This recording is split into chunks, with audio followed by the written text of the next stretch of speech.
जय माताजी मित्रों, स्वागत है तमारू आजना एक नवा विडियो में। मित्रों, तमे जे मिनी ट्रेक्टर जोई रह्या छो, आ मिनी ट्रेक्टर वेचवानुं छे। कैप्टन कंपनीनुं मिनी ट्रेक्टर छे। मॉडल विषे बात करी दऊं तो मॉडल छे 2022 नुं मॉडल छे। मित्रों, ट्रेक्टरनी साथे 3 औजार साथे आपवाना छे। दाती, राप अने ट्रेलर त्रणेय औजार साथे आपी देवाना छे। टीपटॉप कंडीशन में रहेशे, तमे विडियोमां जोई शको छो।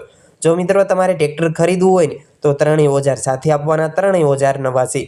किंमत विषे बात करूँ तो किंमत 3,15,000 रुपया टीपटॉप कंडीशन में से। ट्रेक्टर खरीदવું હોય તો તમને પોરબંદર જિલ્લામાં જોવા મળશે અને ટ્રેક્ટરના માલિકના નંબર તમે જે વિડીયો જોઈ રહ્યા છો વિડીયોના નીચે નંબર મળશે।